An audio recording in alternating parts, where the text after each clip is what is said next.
to oh, you did it. You got it. I was just going to remind you, James. Sorry, I'm teaching my cat. I taught my cat how to play fetch, so she keeps on throwing us. If you guys are wondering, Yeah, no worries. Have fun. But yeah, guys, welcome to Agent Power Hour today. It's going to be a fun one. So just like I said, bring your questions. This is going to be an open mastermind. So, feel free to chime in and we'll just get things going. So, Kyle brought up something really, really interesting today, which is the role playing. If you guys haven't tried role playing with ChatGPT or anything like that, like Sky or Bard or anything like that, I would recommend definitely giving that a shot.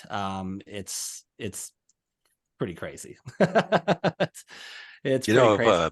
what I like about this group is all the ideas and the theory that's thrown around. What I'd like to see personally, it would help me tremendously, is that we actually built something. We talk about having laying out the responses in ChatGPT for 52 weeks worth of but then to take that next step and implement it into KV Core and let that do the work.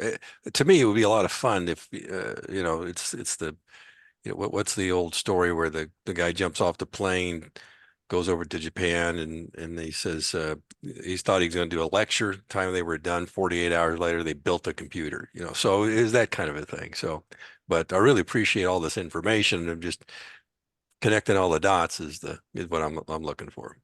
Yeah, yeah, implementation, man, that's key. So yeah, I mean, like, what are the first things that you think of when you think of like what we could do on this call to kind of to build some stuff out for you? Well, it's been mentioned several times, the automation of the response. I'm just a real old, door knocker, telephone guy, so if I want more leads, I just pick up the phone and start calling FISBOs. So if we do that automated, because I've noticed that the FISBOs, just like anybody else, I don't think it's just FISBOs, but nobody answers the phone as frequently as they used to because of this inundation that we get all the time for all this robocall stuff. But I have noticed what I do is put it together with a Google telephone number that I have, and I start texting. So if I don't get a call or a response, I text. And sure enough, I'll get 80% of those people, they won't pick up, but they'll respond back to that text. So if we had something implemented like that, I don't know if it's possible. I don't know how it interfaces, but I'm doing my research on YouTube, but it just seems like you guys have a handle on something like this, if yeah, that makes sense. So, yeah. Oh There's yeah. a lot to talk about on that. So the quickest way, I know Adam, we've talked about this just the other day about implementing that. The quickest way right now is just to use like Lofty or Chime and buy the $40 AI assistant. I use that and I just like I'll give it a free trial. And I'm 3 months in. I really like it because it can have the conversations. It can ask them questions, how many beds have baths, all this that stuff, and then text them like a link to your website with their houses or a list of houses and stuff.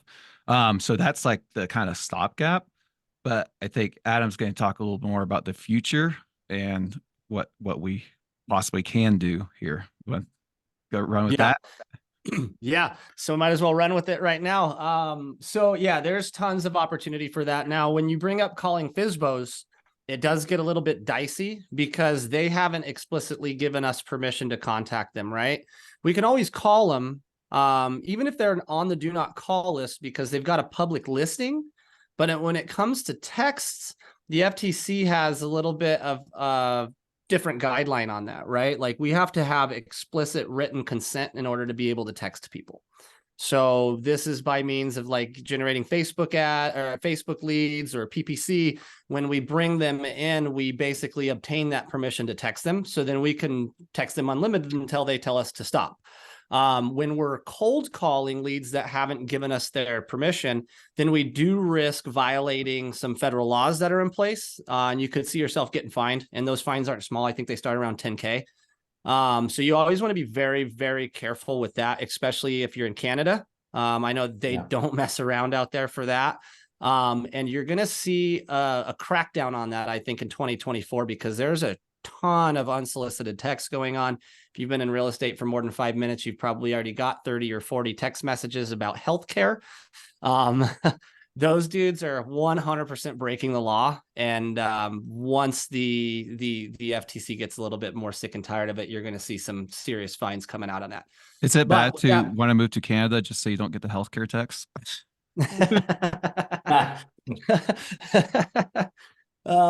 Yeah, with all out that here it's being said, $1,500 per incident, and not 10 grand. But yeah, I know exactly what you're talking about. I follow that pretty religiously just for the fact that what we're doing. But we make sure who it is. When it's text, it's upfront. Hey, I'm not calling to solicit this. I'm calling to ask how I can help. So it's couched in a different format. But yeah, you're correct. I've been watching all of that. But I'll tell you that the telephone companies are making billions off of these. So I don't know how much the FTC is going to get involved with that, to be honest with you. well, you'll see the workaround that's happening now is that the carriers are going to start implementing really, really advanced spam filters. So a lot of our text won't even make it through. And that's my worry for 2024 is that especially if anybody here is on Verizon, you'll see that they've really started pushing you to use their spam filters. If you do implement that spam filter, and even Apple has one too. I'm not an Apple user, but I know that they have one where if they're not saved in your phone, it immediately goes to voicemail. So it's going to make it very difficult for us to reach out via text soon. Hopefully we can still figure out a way to get around that. But yeah, I've always gone on the thing where if we don't have explicit permission, like don't do it. It's going to be a situation where you might ruin it for the rest of us. Not saying you, Don, but just in general, especially like with us and realtors, we can really get around it. Like I said, because if it's like a FSBO, then they're posting a listing online, which kind of opens up the avenue and takes them out of that do not call filter. And then you're right, as well as we're not technically soliciting, we're offering a service to help. We're not selling a product.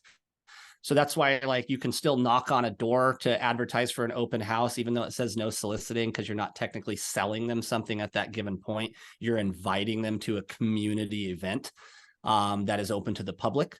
So you can get around them that ways. But I digress on the rules and regulations. Let's get back to the AI automation.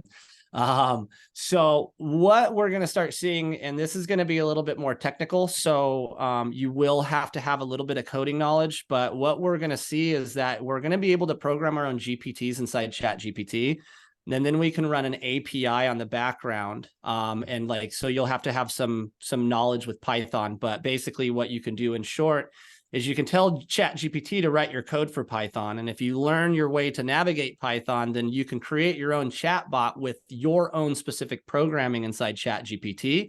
And then we can start plugging those into the back end of our websites or CRMs.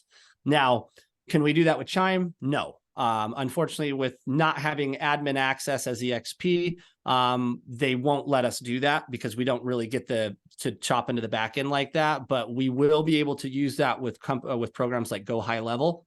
If you guys haven't heard of Go High Level, it's a pretty sophisticated CRM. It's predominantly used by digital marketers, but it is pretty unlimited as far as its capabilities go. So as we get to the point to where we can start programming ChatGPT and running an API to plug it into a backend program, I think we'll see a lot of people jump and ship from Chime going into Go High Level, because you can currently do that in Go High Level as we speak.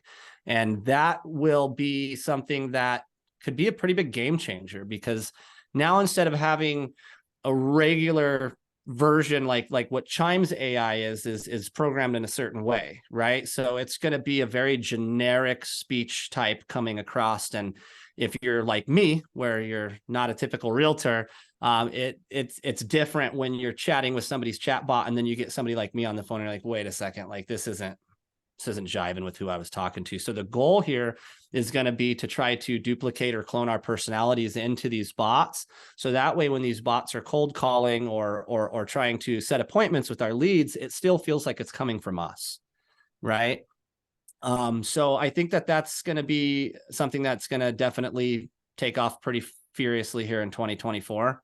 But like I said, I mean, you'll have to either hire somebody or brush up your knowledge on how to implement code through Python or one of those coding programs. Wait, just to clarify, Adam, so you say with Go High Level right now, you can get that integrated? I mean, with a lot of coding and stuff? Yeah. Yeah, you can implement. So yeah, right now it's possible. So there's an enterprise section of OpenAI that you can sign up for, and then they'll give you an API code, which just basically is a code that you can put inside code to tell it what to trigger, right? So in layman's terms, you can create a GPT, you can clone your personality into it, and then you take that API code and you put it into the code that's going to run your chatbot behind your website. And then that will bring that knowledge of ChatGPT into there, and it'll just pop up kind of like it does on KV Core and Chime. If you go to our websites, you'll see that there's going to be a little chat box that pops up and tries to start asking you questions. We can do that same thing with Go High Level, but the difference is going to be, instead of it being a generic robot that's programmed to answer and ask certain questions, this will be a situation where you have your personality cloned, and then you can have you reaching out via text message. Because I do agree with Don. Like, I mean, I call a lot and people don't want to pick up the phone anymore. And quite frankly, if anybody's on this phone call right now that would rather be called when they sign up for something on the internet versus text, like, let me know, because the last time, like with my research, which is limited, like, that's just not the way that society is anymore. Like, they don't want to be called. When we sign up for a list of homes or we sign up for a product online and your phone rings immediately after that, I guarantee everybody on this call looks at it and goes, fuck, like, nah, but if you get a text, it's less invasive, right? And or even better, if you get a DM on social media, I think that's where the key is going to come in, right? Because it's not, even texting somebody is still invasive, because we don't necessarily know what their sleep schedule's like. And most people have their phone still notifying them when a text comes in. I think the current stat still on text messages is that 99% of text messages are read. Right. So there's a 99% chance that if you shoot out a text to somebody, it doesn't land in a spam filter, that they're going to read it. But the problem with the phone versus social media is the phone kind of gives you that impression like you got to read it now. Whereas social media is way less invasive. You can get to it when you want to get to it. And I think that there's going to be a better chance of not pissing people off via DM through social media. So the good news with that is that there are going to be ways that are coming up. I think there's a couple of ways now. I just don't know how to do it yet, but you can use ChatGPT and API that into the back end of social media. So do you know how much that enterprise costs? Because I've kind of pulled up pricing and stuff, and it looks like it's like per token, per gig, and stuff like that. Is that how they're pricing it right now? Yeah, right now it's basically going to be per token. It's like $18.99 or something like that for a certain amount of tokens. Can't remember how many they give, but it's going to be a lot like that. I think that'll probably be a lot of the pricing structure that we see with a lot of AI going in. It's going to be more like vending machine style. Like, you could buy a certain amount of tokens, and then each step is going to cost a certain amount, and then you'll have to refill later. So if you're trying to run multiple chatbots through multiple channels using multiple APIs, then you're going to see yourself paying a little bit more. Okay. No, I kind of like that better. Yeah, they said 1,000 tokens, about 750 words. And I'm not exactly sure which one that you would need. But yeah, no, it's exciting, because that's once ChatGPT came out, like, yeah, this is cool, but I don't want to keep on copying and pasting, and I want to like filter through people. But it's like all these people coming through my DMs and like, all right, so what are you contacting me for? You want to buy a house? No, I was seeing if we could be friends. I'm like, I've got enough friends, so like, I didn't make money. Mind if we take this chat to WhatsApp? Oh yes, all the time. Yeah, I just beat him to the punch and say, hey, you mind if we take this to WhatsApp? But no, it's getting really exciting. And now what we're going to start seeing is AI wars. So you'll notice that, like, Elon Musk just dropped Grok. If you guys haven't messed with that yet, I would encourage it. It's pretty funny. One of the big one of the highlights of Grok is that it's basically connected to X or Twitter. So they've got access to real-time information. Twitter is really a pretty reliable source to get a lot of news instantly. So with that, Grok felt pretty powerful against ChatGPT as far as getting access to the news services. But then ChatGPT responded. So they just partnered with Alex Springer. If you guys don't know who he is, but he's a big media mogul. And he's got access to like Business Insider and Associated Press and all of those major media outlets. So now ChatGPT is going to be connected directly through all of his media companies, which is a double-edged sword. It's good on one side because now we have access to instant news, right? Like, so everything's going to be absolutely current as far as the news goes, but it's all Alex Springer's stuff. So it's going to be biased, right? A lot of his press has a certain political leaning to it. Don't want to get into that political side of things, but I think that what that can do is kind of muddy the waters as far as getting unbiased results out of our AI, which, with all things being said, we already have that, right? Like ChatGPT is programmed to interact unbiasedly, but if you really toy with it, like it's pretty biased, right? Like, especially when it comes to politics, you can get it to crack jokes about Donald Trump, but it pretty much won't do anything about Biden. At least it wouldn't the last time I played with it. So, and it actually won't even be mean. I tried to do a really sarcastic response to one of the real estate mastermind comments the other day. That, first off, that group is insane. Like, I don't know how you guys function on it. I don't know how people pull leads off of it. I read it and I just get depressed. I'm like, holy shit, you guys are mean to each other. Like, this is not a community. This feels like a battleground. But I tried to get ChatGPT to write a super mean, sarcastic text, and it flat out told me it won't do it. It's like, hey, I have to remain neutral. I'm like, that's stupid. I'm paying you. You should do what I tell you to do. But did you put in that paid in prompt? I saw that recently that everyone's been experiencing these problems with ChatGPT with the network errors. And then I saw someone, he wrote in, it's like, I don't care. I paid $20 for my subscription. And instantaneously he was getting like results right away when he told like ChatGPT that he's paid. dude, see, there's something to that, because there's also, like, if anybody's been using ChatGPT regularly, you'll notice that this month it sucked. Like, something happened and it just stopped giving you good results. It started ignoring custom instructions. Like, I've had to reprompt it multiple times on the stuff that we've talked about, and my bad for the oversight, or whatever it ends up saying. And there's speculation out there that it's actually becoming lazier. And one dude did he was APIing it back and forth. So he basically started with two blank chat bots, and he convinced one chat bot that it was May, and he let the other chat bot understand that it was December, and he was getting like statistically measurable differences between the two. So there's a rumor going around right now that ChatGPT is lazy during the holiday season. OpenAI hasn't commented on it publicly, but they did admit that they are searching for a fix to this quote unquote laziness.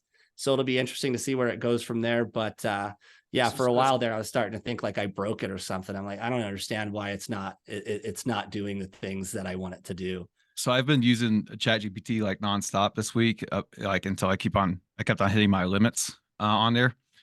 So yeah, it's just kind of what we talked about. So what my workaround was that been 2 days now. I start a new thread and I say, today is May 15th, 2023. Don't tell me it's not. Now resume. And he's like, okay, today's May. After I did that, I've never had a problem with new thread and stuff until getting it programmed for that. Can't build any GPTs right now. They're just keep on going off the wazoo. It's really crazy right now, but if you guys need to use ChatGPT, try that. So that's been working for me so far. How did you figure out May 15th? Because I was talking with Adam, and just what he said, that like the December, you could put May whatever, or this is just what I did. I mean, I'm sure you could probably use different dates, but just kind of like what Adam was saying, that like it's having trouble with it being December. So I was like, okay, well, let's just try this. So I see what you're saying. Yeah. So I'm just like, it's a quick stopgap if you guys need to use it until it gets better, because I'm using it a ton right now this week. And so, but I've just started a new thread. Start with that thread and I have not had any problems on that thread now. Yeah. One thing that I've been able to do, kind of similar to that, I just did it by sheer accident, was when it wasn't answering me properly, I just would go back into the front end and say, give me an example of, and then I would put a line between the question, and then it didn't have an issue saying, well, I can't do it because of it's political, or we don't do it because of the legal term or something like that. As soon as I just say, well, give me an example, it just goes right ahead and gives me looks for what I need. Yeah, Yeah. that's definitely a good fix, especially if you're asking for legal advice or anything like that, where it's got to give you the disclaimer. Well, with that also the legal advice, as you guys know, that lawyer who like got disbarred, that because if you do sometimes like I did a lot for legal advice and stuff. I think I told you guys last week that I filed a lawsuit and stuff, and I got rid of my lawyers and stuff because ChatGPT was better and they were incompetent. So I forgot where I was going with that. What were you just talking about? Oh yeah. So like, but you gotta be careful because like it will have hallucinations sometimes and make up stuff. So just you might check when you are doing that. Like if you say imagine or give me an example, that it is an actual example, and then like ask it again. Okay, is that a real example? Like, is it that actually happened? And sometimes they'll tell you, oh no, sorry for the oversight. So just watch out on that for the hallucinations. Yep. Yeah. And you're 100% right. Especially when it comes to legal advice. Obviously, I mean, you always want to consult an attorney. But if you're in a situation like James, and you have it give you an example and you want to verify that that's real, just ask it to pull you the source for the case law that it pulled that from. And then it'll usually be able to give you the case.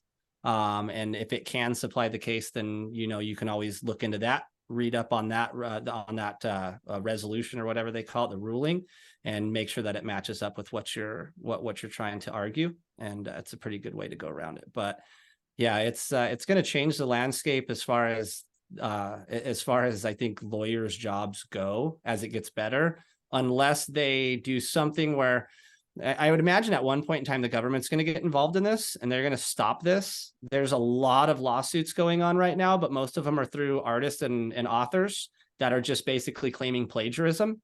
So like if you can go on ChatGPT right now and you can say, oh, I want to write a book and I want it to sound like, this author, and it'll straight publish you a book. Well, not publish you, but it'll write you a book and it'll plagiarize the living shit out of that author. And these guys are getting pretty irritated with it. So there's multiple lawsuits right now in federal court that are waiting a ruling. So it'll be interesting to see what happens onto that, whether they build up some walls that we can't, get through and start kind of toggling how we're able to use the AI. But yeah, it's going to be interesting, guys. Did you guys see that Channel 1 in Los Angeles? It's a news channel. Can't remember what network it was, but I was just reading on it the other day. They're actually starting in February. They're going to launch a news channel their news channel is going to start implementing artificially intelligent anchors. So you'll be able to still see the anchor on television like you would a normal anchor, but they're going to be artificial people. So you'll be prepared to see journalists across the nation losing their proverbial shit over this because, their jobs are in jeopardy, dude, like big time. Like they're about as in much danger as a digital marketer is at this point. Because if they can figure out a way to artificially deliver the news without having a bias in the middle of it, I think that we could go back to the way that the news used to be delivered back in the day. Whereas right now we just basically have a bunch of, political opinions and analysts delivering our news, which is why we're so divided as a country instead of just delivering facts, leaving the opinion out of it. And I think that's the goal that they're going with when they implement this. So pay attention to that. It'll be interesting to see where we go as far as that goes, and then how we can use that in our small businesses or real estate, such as creating our own avatars that could potentially be doing videos for us. So if you're afraid of the camera, this could be something that could dramatically change the way that you project yourself online. I'm curious because with like news anchors and stuff, that 1 hour a day that they're reading news is such a small part of their job. They're like running around during the day, like interviewing people and then stuff, and like doing their makeup in the car, like try and get back and hosting, like going live at 5 o'clock. I'm just talking like a person who interviewed me. She they run all around the neighborhood interviewing people, and then like they edit it, while they're out in the neighborhood. And then like she went live in front of my house at 5 o'clock, and then she was a news anchor at 7. And she's also like her social media and stuff got a big following and stuff. So with the social media and also the live interviews and stuff, I'm not saying it's not going to be completely, but it's kind of like, oh yeah, I can't make it back. Just throw on my AI. So I think Yeah. there is that, rather than just having like a blank person and stuff. I think, knowing from Ron Burgundy, there's a lot of power in being like a figure in your local community. Yeah. I It's I saw anybody's this. guess. I saw this one article. Some fashion house in Spain just signed this deal with an AI model, and that was interesting reading because they said a lot of models are obviously, don't show up on time, hard to deal with, and now they're creating these super lifelike models with perfect dimensions, look however they want. And I don't know if there's an actual model union, but that's been something that I saw a couple articles on how an agency paid this AI company who made this AI model and signed this AI model to do a bunch of work for them with their photo or video ads and all that sort of stuff. So yeah, a lot of that stuff it'll be interesting because a friend of mine, we're trying to do some stuff with the Mandarin market out here, and he created something through like HeyGen, and it's pretty good, man. Like it was pretty spot on, like from where it was even like 2 weeks ago. There's a couple weird like hand movements, but it's really, really good. Especially if, yeah, it's just, yeah. If you're looking in a market where maybe like for me, it's so multicultural. So I'm wanting to starting to build out things in Mandarin and like Punjabi. I'm not going to take the time to learn it. So I've been playing around with that too. And that can be some powerful stuff, and just saving some time on the front end, explaining your contracts or welcoming people to your team or explaining documents. You get all this stuff done, write the script, and then you can send them, these pre-recorded recordings of you that saves time off Zoom. And because those initial Zoom calls can go into like an hour or hour and a half, and so yeah, pretty cool. Dude, yeah. I mean, imagine getting like, so say you're generating PPC leads or Facebook leads, right? And you want to send personalized videos out to these people as the initial point of contact.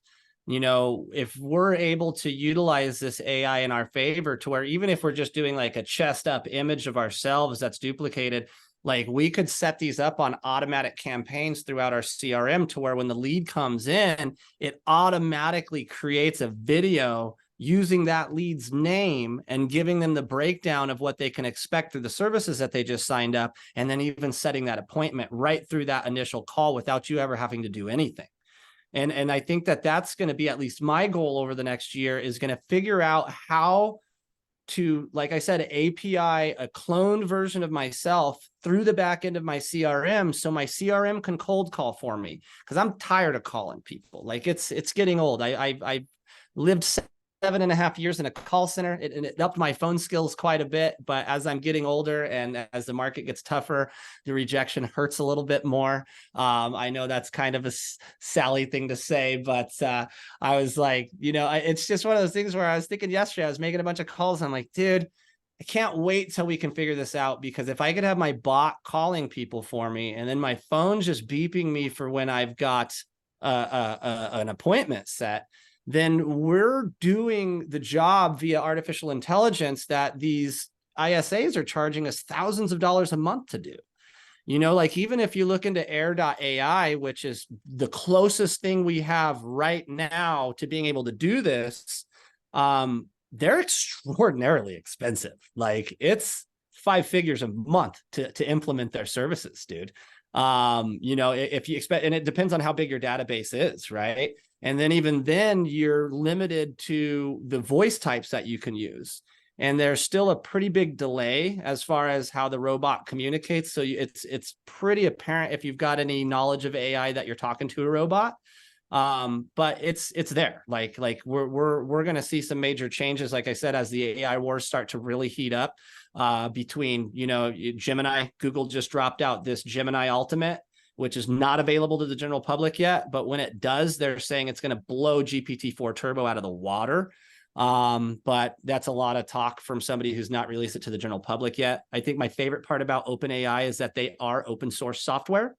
So we get access to everything, right? And oh, by the way, if you're waiting for a premium membership on there, they should be open now. So you can actually, if you were on the waiting list, you should be getting an email saying you're good to go.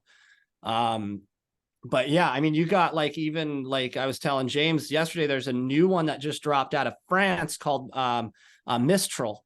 And that one right now is free to use for the general public, and its base model outperforms ChatGPT 3.5. So if you're on the waiting list and you haven't gotten access to GPT-4 yet, this might be a very good alternative for you to get better than ChatGPT 3.5 results without having to pay a fee. So check out Mistral. That one's a good one. And so right now we basically have Gemini, Grok, ChatGPT, and Mistral, and these guys are all going at war with each other to see who's got the best product. And so far, OpenAI has the biggest budget, and I would assume that they will remain on top. But it seems like they're kind of in a reactive phase right now, to where like Grok announced that they were connected, and then 2 weeks later, GPT's like, hey, we've got this deal struck with major media companies. So yeah, it's going to be interesting as to where it goes. But I want to make sure that we get to some of you guys' questions. If anybody's got any questions, like chime in. Let's see what we can't do to help you guys out in your everyday business real quick. Well, I got another question. I use ChatGPT-4 to create 3D images of like beach scenes and houses, and I'm finding that pretty beneficial for like thumbnails and posts and that sort of thing. So I'm trying to. I really enjoy that a lot, because it does some fantastic imagery. But I'm just trying to enhance that. If we take that along with what, how are we creating a lead just through social media, and then the regular enhancements as far as a description of the picture, and then a call to action. I mean, is that kind of the standard that we're doing with that? I'm not making sense with that question. So, Kind of. What do you got, James? You look like you were going to say something. oh, I was just kind of asking for clarification.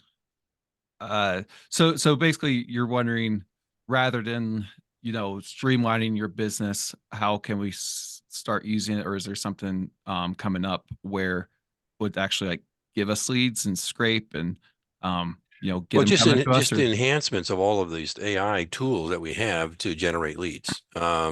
Period. Now I know that Adam, he's talked about something automated that it comes in. I know James, you talked about it as well.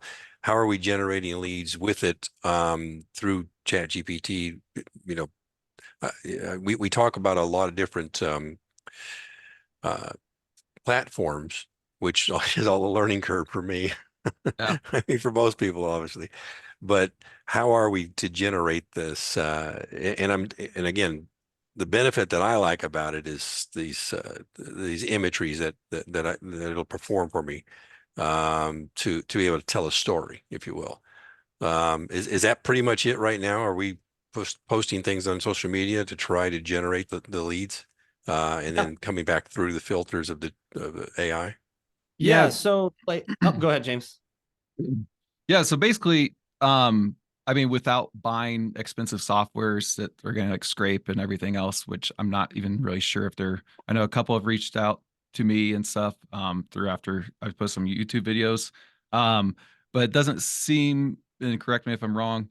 So kind of like my focus with how much it's in its infancy is just taking what I'm already doing and trying to streamline it to quicker to process and to save my time so I can scale up more.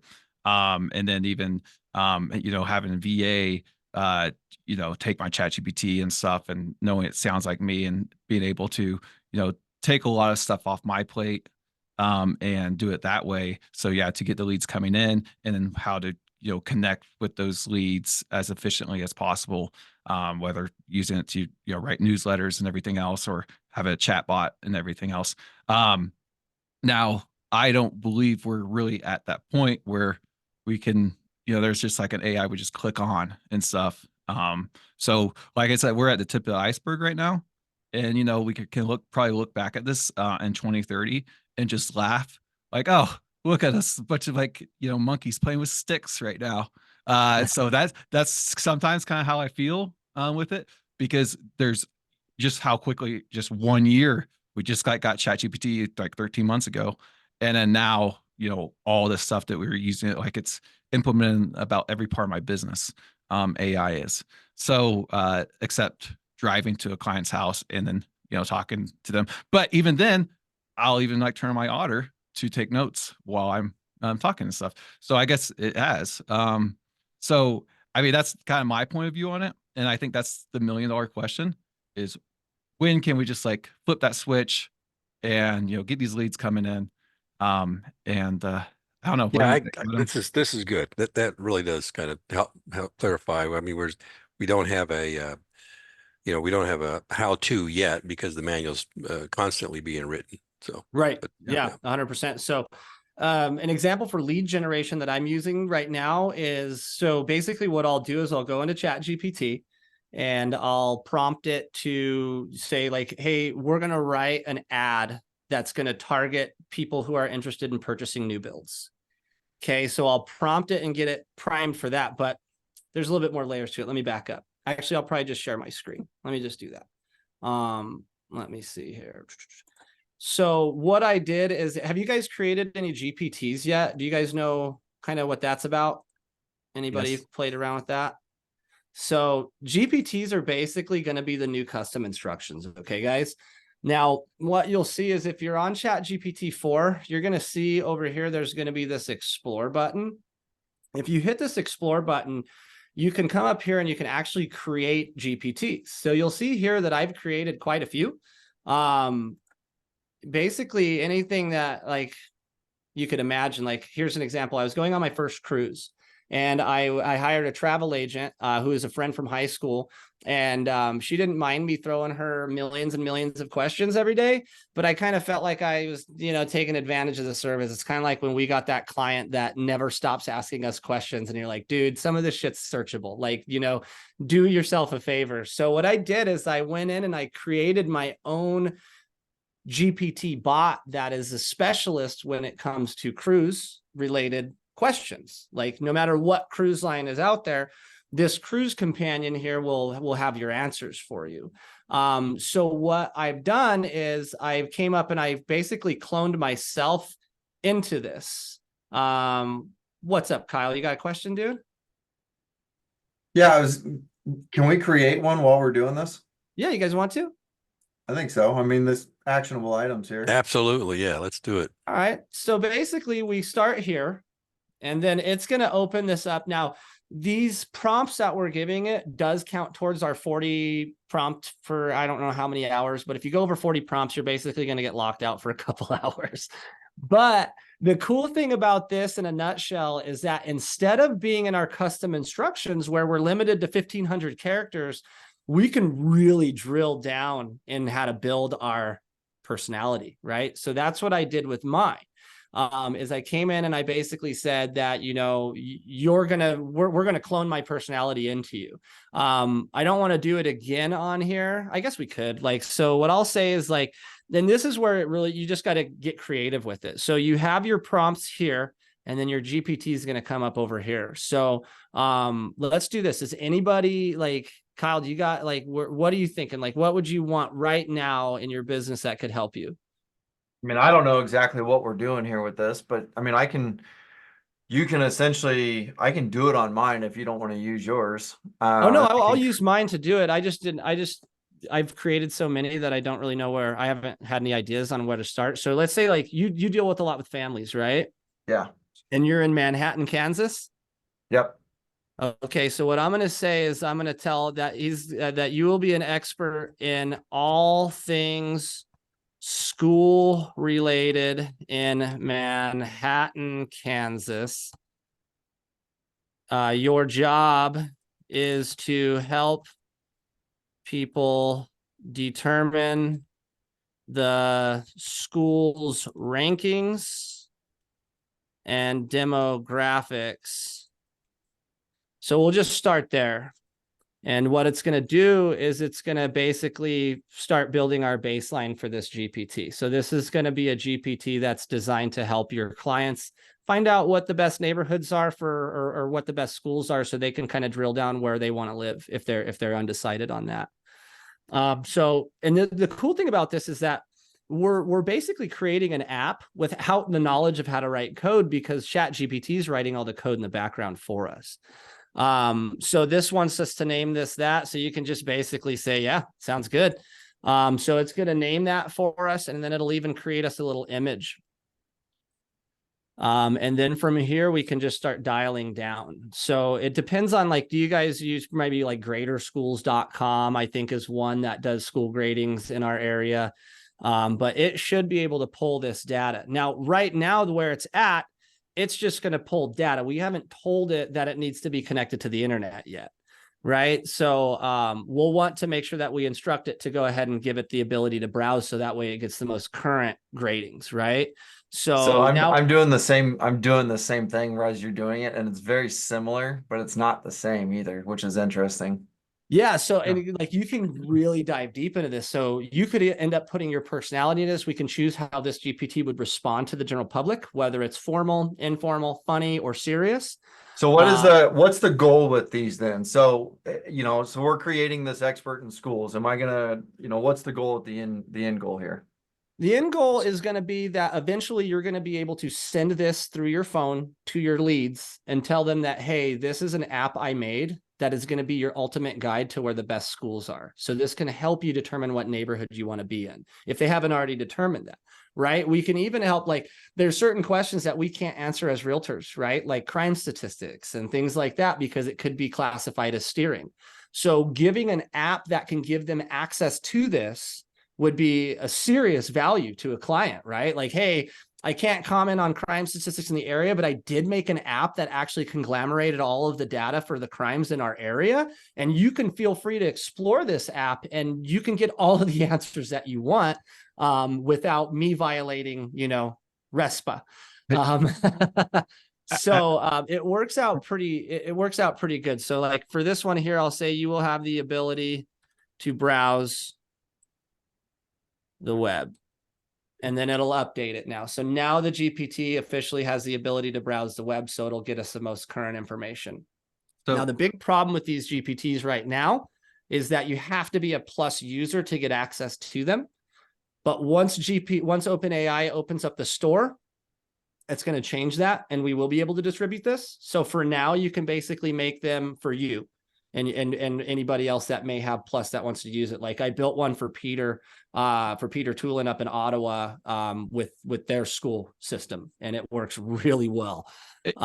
So now it's saying that it's basically got the ability to browse the web, and it can provide us with up-to-date. So like, let's just do this one. Like, let's see what it says. Sorry, Adam, when you put that prompt in, you'll have the ability to browse the web. I know that ChatGPT had all those problems with Bing, right? People getting behind, getting subscriptions for free.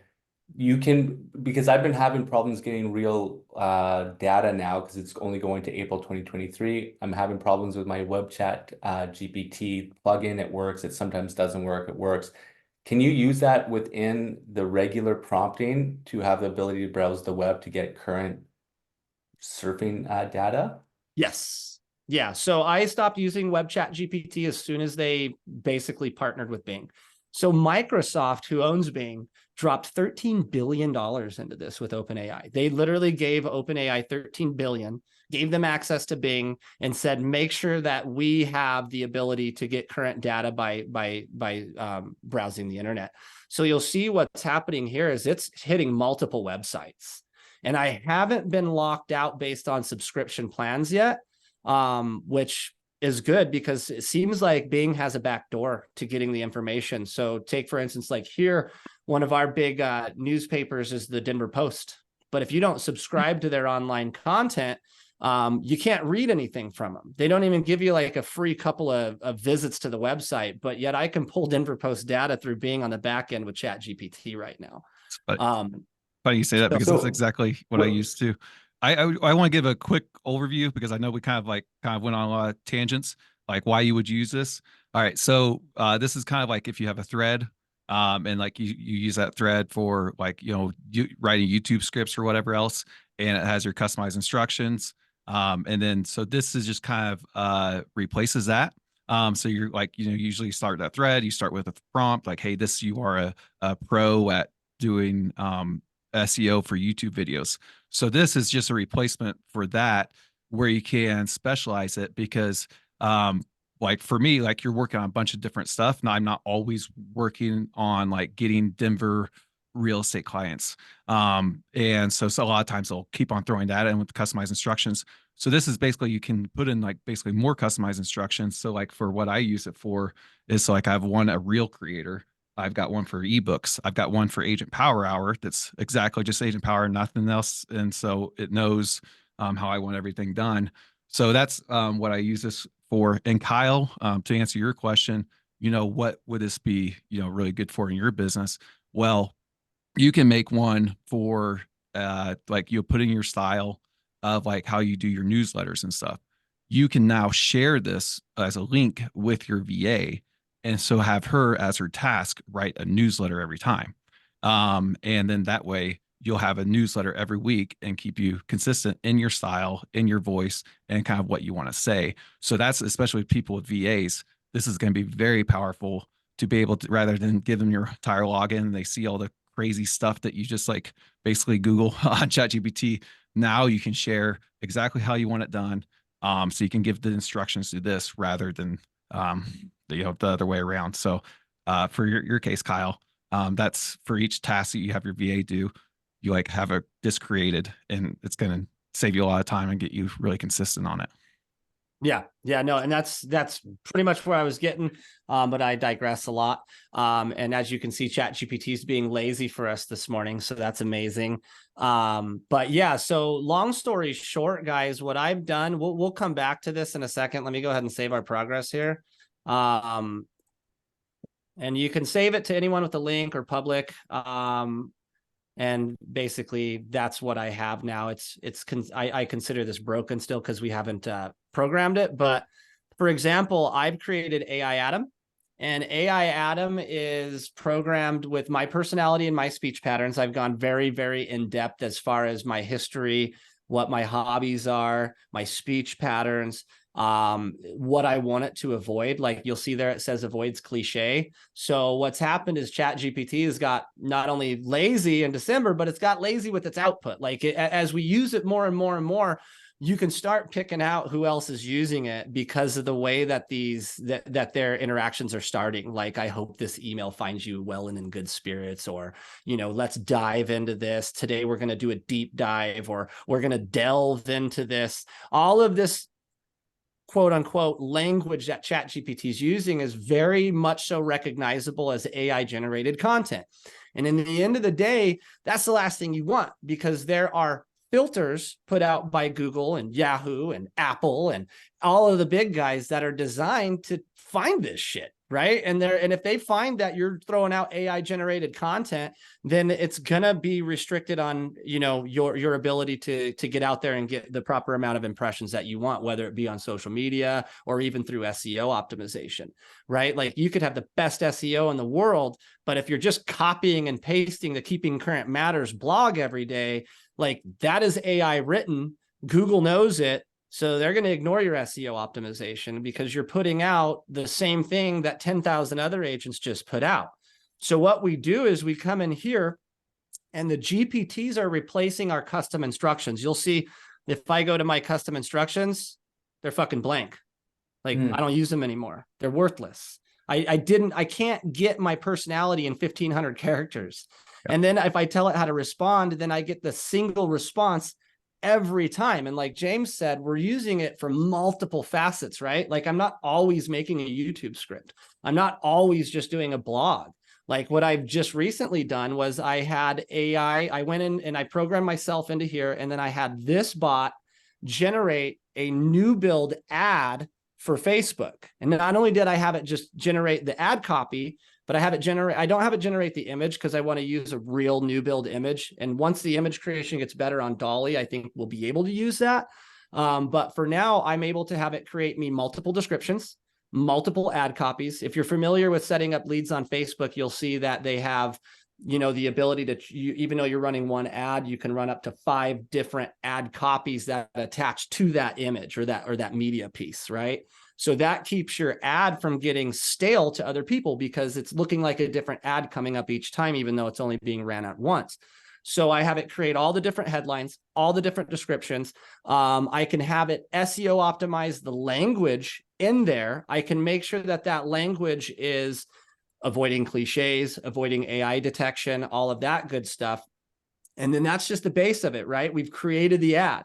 Well, in this same conversation, now ChatGPT knows everything about my ad that I'm going to be running on Facebook. So the next step is going to be, well, shit, let's create our campaign for our CRM based on this ad. So that way, when I'm generating the leads on Facebook and they're coming in, they're going to be auto triggered by a campaign that's designed around this ad, right? So now I go through and I say, okay, ChatGPT, now let's generate a 1,000-day email and auto text campaign that's going to be tailored to this ad with strong call to actions that will try to set the client up on a 15-minute consultation call. So what happens is we end up coming over here. Let me go to one of my campaigns here. So I just did this new build one right here. This one's only 13 days so far, but this is just going to be text. So I do automatic text campaigns that come through. And these texts are going to, I don't have to do nothing, right? Like the lead gets generated through Facebook. I know that they're looking for new builds. Then it's going to automatically start this plan. And this plan is going to send an email immediately. And then in about 10 minutes, well, then it'll tell me to call because obviously calls are still very important. If you can make that first call in the first 5 minutes, then you definitely increase your chances of converting that lead. But if you can't, 10 minutes later, this text is going to come back out. And ChatGPT writes this text, right? So, and it does it into my style because we're using the GPT that I program my personality into. So now my automatic reach outs aren't going to be so robotic, and they're even designed to avoid carrier spam filters, right? So you'll notice that the language in here isn't, are you ready to buy a house? It's not doing the stuff that'll land you in the spam filters, okay? And that's what makes this so powerful is because now I can customize my response and nurturing based on the ad that I'm running without having to build this on my own and waste all of that creative juices, that limited creative juices that we have in our brain on this shit, right? And then it comes back day 2. And with Chime, you can even control the time that it comes out. But you'll see, hey, ready to find your dream home? Let's set up a 15-minute chat to get started. Got time today? Like super simple shit. Like it's not stuff that takes a bunch of time. But if you can have ChatGPT streamline it for you, like I built out this campaign in like 10 minutes, dude. Like And then you're just copy and pasting on this one. Yeah. Yeah. So basically what that would look like is, you know, as you can see, I've got quite a bit on there, but you just add a step.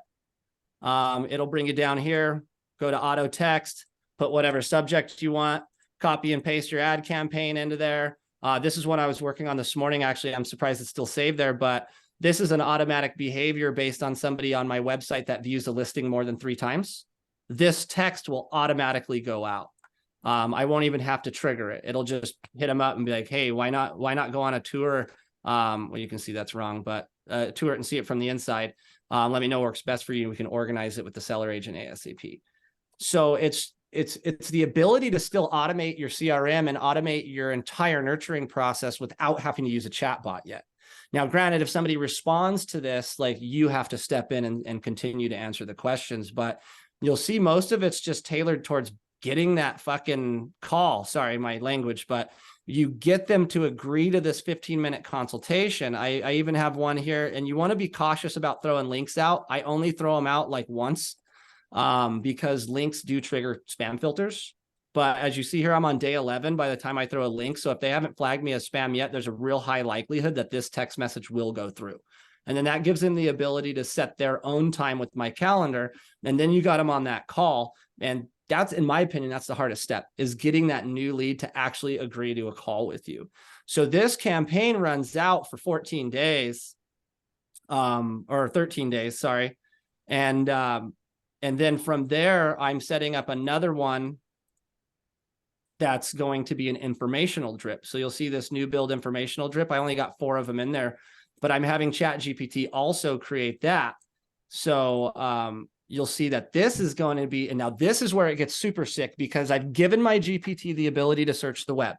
So I'm asking it to give me information about the process of purchasing a new build in the Denver metro area as of now.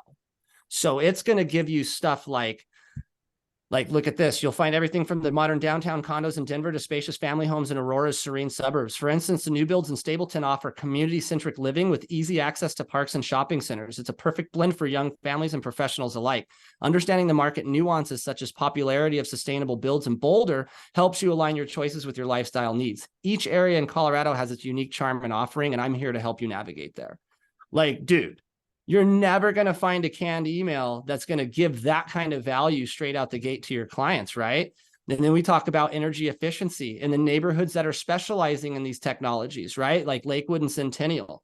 So, and this is like, I don't have to look this shit up. Like, I'm just telling my GPT to get me this information and put it in the form of an email. And this is just a giant game of copy and paste.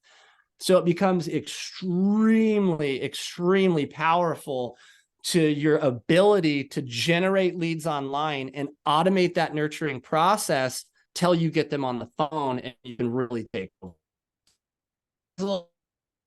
That's awesome. That's exactly what I was hoping that we could achieve here. So I'm already on my Sunshine Guide to Tampa Bay, exploring 55 plus communities. So thanks, guys. And it's sick, dude. And, you know, hopefully OpenAI will fix this laziness that's happening with ChatGPT, so we can get a little bit more quality out of it. But I mean, even when it's not doing what it's supposed to be doing, it still does a better job than I could do.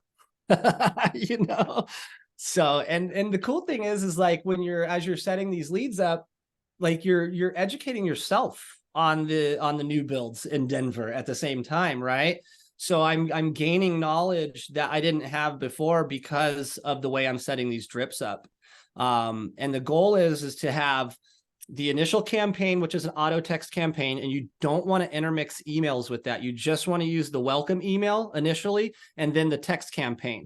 And then you want to have the informational drip take on a separate form, because once they respond to that first initial those texts, that campaign's going to automatically pause, but you still want those informational emails going out. So that's why you want to make sure you don't put those into one campaign and keep them separate. So that way the one that auto pauses once they reach out. So, you know, because it's embarrassing when somebody reaches out, sets up a 15-minute phone call, and then the next day it's like, hey, did you want to set up a 15-minute phone call? It's like, okay, well, now you're busted, right? And now they know you're not really you. So keep those separate. But if you can get in and you can build that GPT out, and the cool thing is with the GPT is that you can actually, you know, ask it. So say, hey, what questions would you want to know from me that can help you better understand my speech patterns and clone my personality? And then it'll give you those questions. And now you can answer those in extremely excruciating detail and not be limited by those 1,500 character limits from the custom instructions. Yeah, another thing that I been building. So, you know, we've talked a lot about getting your, you know, programming your customized instructions to talk like yourself. But the thing is, I do not write like I talk. I have a little bit more professional tone, and I don't have a ton of filler words and stuff when I'm writing, because I can edit them out. So, what I'm doing, which is nice because I have like what Adam has, like AI Adam. So I have like, you know, my AI James. But then I also have a for writing and stuff. So I was able to, because it's a little bit different how I like to come off on writing than talking. So that GPT has been a huge help and stuff. I have it programmed, so I just like copy and paste, like, and then it'll just automatically just as like rewrite and it'll just spit it out, get rid of, and then these GPT builders rather than be so limited, like you're talking about, get rid of the cliches and everything else. So have it programmed in there. Don't use words like folks, guru, dynamo. I know everyone gets the same shit, dive deep, delve, all this other stuff. But I'm kind of I don't want to start telling it what I do use, because then it just sprinkles it all throughout the whole damn thing. So like everything's dominate. And Kyle's told me before, he's like, I think that's your favorite word. I was like, Dominate. yeah, I think it is. And that's a good point you I bring don't up, come here James. to win, I I know come here that to we've taken dominate. you guys past the hour, so I appreciate you guys hanging on with us. But yeah, one thing too is if you notice that as you're building out this Chat GPT, like especially once you start telling it your hobbies, it's going to try to interact that or intertwine that with its speech. And you might find out that it's giving you way too many innuendos. So remember, we're talking to a computer.